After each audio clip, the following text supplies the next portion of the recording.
Okay, I came across a packing tube a little while ago, and weirdly enough, a friend also, Mr. Ken, you know who you are, came across exactly the same packing tube, although a shorter version of it, just as thick.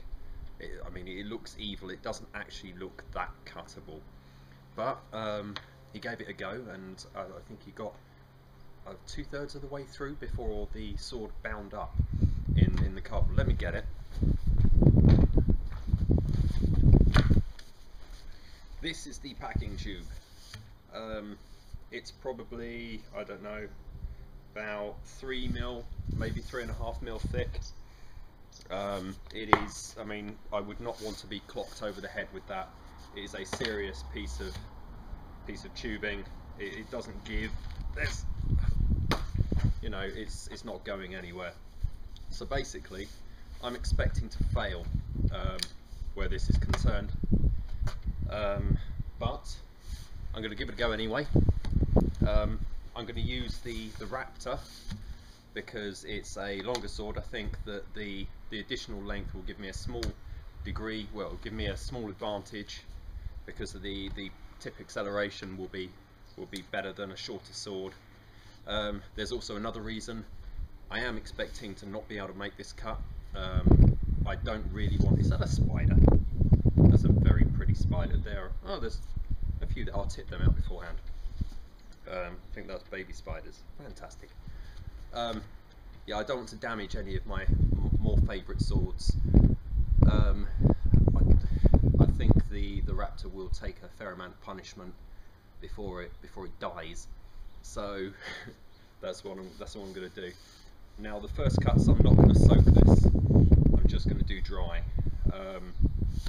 But it may turn out that I'm going to need to wet it slightly in order to be able to do it. I don't know. But hey, we can but try. It goes without saying that this isn't in any way traditional. This is just for fun. So yeah, what I'm going to do, I've decided, is to secure the bottom of this, not to keep it absolutely in place, but to maybe put some rocks or dig a very small hole just to make sure that it stands up. Because I believe that's what Ken did. He put it on top of a smaller piece on top of his cutting post. I have actually tried to pop this on top of my cutting post and balance it, but it's an exercise in futility. So I reckon just, you know, small hole like that just to get the thing to stand upright. My garden isn't particularly level. It looks like it's been dug up, and it looks like I've buried bodies in it or something, which I'd like to point out I haven't. But it's undoubtedly going to scuff my sword. But I'm used to maintaining that particular one. He always gets the tough jobs. Also, it looks like it's sunny out here at the moment. Well, it is sunny. But it is the coldest day that it has been in quite a while. I mean, it's not raining, but for that reason I have wrapped up a little bit more than normal.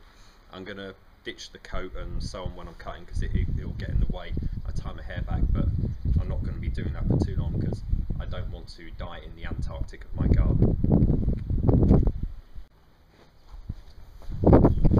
So this is the sword I'm going to be using. Once I've put my kitties away. Well, kitty. Yeah, this is the sword I'm going to be using. It's the Hanwei Raptor. It's not a particularly elegant sword, but it's beefy enough to be able to take this sort of punishment. Not saying it will cut all the way through, but it will certainly survive it. I wouldn't advise doing something like this with a steel that doesn't take a spring treat. Something like 1045, you will end up with the blade taking a set, which is, I mean, until you learn to bend the blade back, it can be fairly heartbreaking to see your sword sort of bend in the middle. But it's fixable, but it's not optimal. So I'm going to put the little kitty away. Alright, maybe not little. But I'm going to put Mr. Kitty away. I'm supposed to be relaxing this arm and not using it.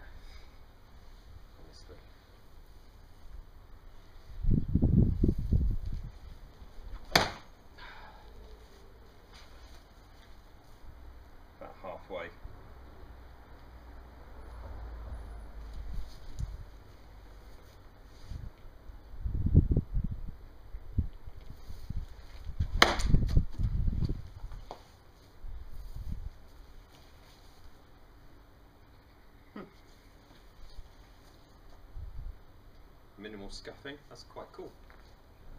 I'm expecting that.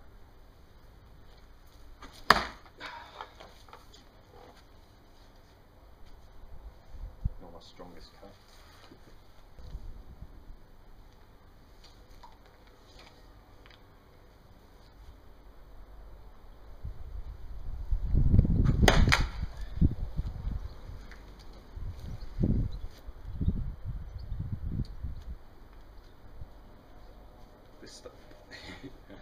This stuff is tough. It's getting lower and lower. I have to angle the camera downwards again, probably.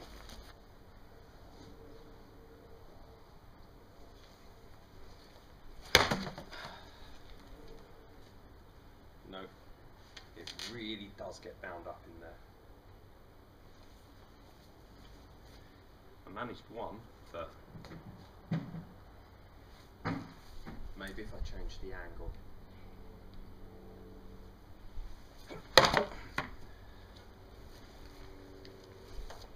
There we go.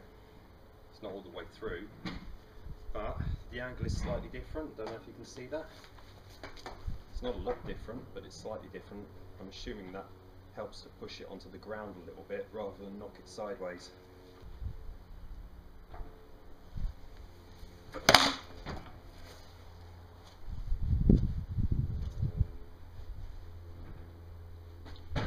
Absolutely indomitable, these things. One cut. One. Oh, tell you another thing, my arm's starting to feel that. So, my advice, if you manage to injure yourself, probably best not to do this.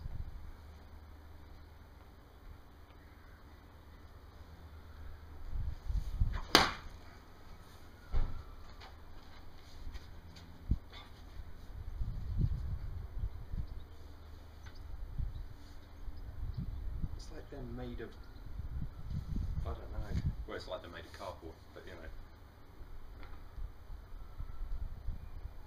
I don't want to be cutting anywhere where I've done a previous cut, because if I do happen to go all the way through, it won't feel like a victory.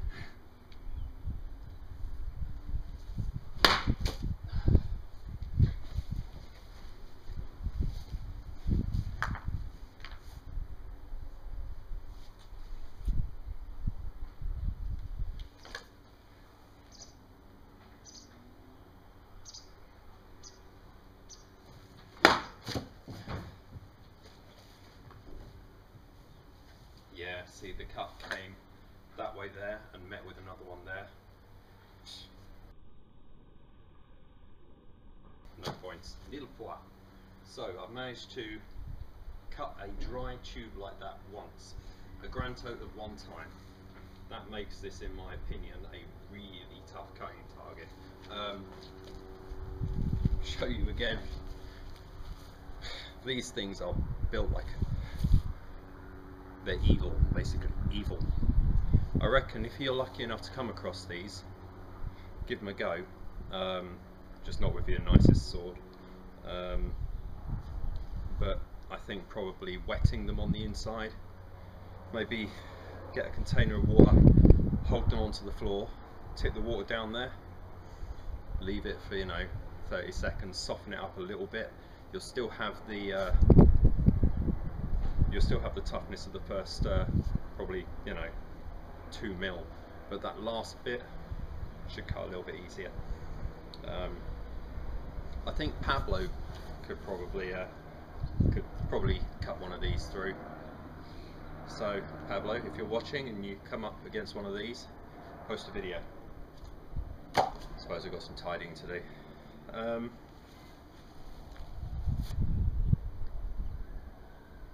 Minimal scratching, to be fair. I expected more damage than that, but a little bit of a tidy up and it'll be like I haven't cut anything at all. Okay. Cheers.